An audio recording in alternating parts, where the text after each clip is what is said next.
আলটিমেটামটা এই কারণেই দিলাম যে আসিফ মাহমুদ কেন, স্বয়ং উপদেষ্টা ডক্টর ইউনূসও যদি এই নামকরণ যদি আপনার অপসারণ করে,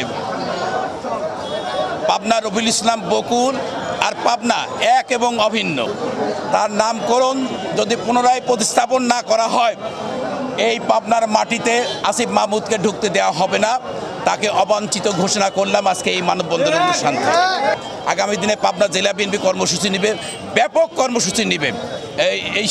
সেই কর্মসূচিতে আরো বড় ধরনের আপনার হলে মনে করেন যে পদক্ষেপ নেওয়া। নগদ পেমেন্টে 500 টাকা পর্যন্ত ক্যাশব্যাক আর লেনদেনে প্রতিদিন ডিপ ফ্রিজ এবং ঘন্টায় ঘন্টায় এসি টিভি সহ দারুণ সব গিফট। আমাদের চাওয়া হচ্ছে যে বিগত 17 বছরেও শহীদ প্রেসিডেন্ট জিয়াউর রহমানের নামও কিন্তু মুছতে পারেনি। পাবনাবাসীর জন্য কিন্তু একটি প্রিয় নেতা ছিলেন রফিকুল ইসলাম বকুল। উনি যেদিন মৃত্যুগ্রহণ করেন 2000 সালের 10ই নভেম্বর, উনি কিন্তু তখন বিএনপি থেকে মনোনীত সংসদ সদস্য ছিলেন, পাবনা জেলা বিএনপির সাবেক সভাপতি ছিলেন, বীর মুক্তিযোদ্ধা ছিলেন, পাবনার প্রথম পতাকা উত্তোলনকারী ছিলেন। আপনি উনার নামটা জাস্টিফাই করে এটা পরিবর্তন করা উচিত ছিল। আমাদের সবার দাবি উনার নামটা আবার পুনর্ভাবে এই সুইমিং পুলটা প্রতিষ্ঠিত। তার আরেকটি কারণ হচ্ছে উনি কিন্তু পাবনার অন্যতম ক্রিয়া সংগঠকও ছিলেন।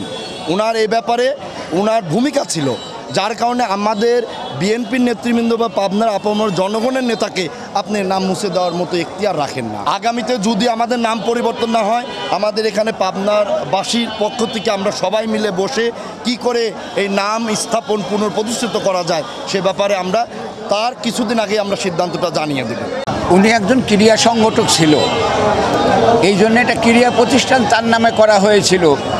এটা আমাদের পরিবার থেকে আমরা এটা নিন্দা জ্ঞাপন করি যে তার যোগ্য জায়গায় তার যোগ্য নাম ছিল। এটাই আমাদের পরিবার থেকে আশা যে তার নামটা যেহেতু সে যোগ্য, একটা ক্রীড়া সংগঠক, এটা ক্রীড়াবিদ, অর্থাৎ তার নাম আবার পুনঃস্থাপন করা আমরা পরিবার থেকে আমরা প্রত্যাশা করি।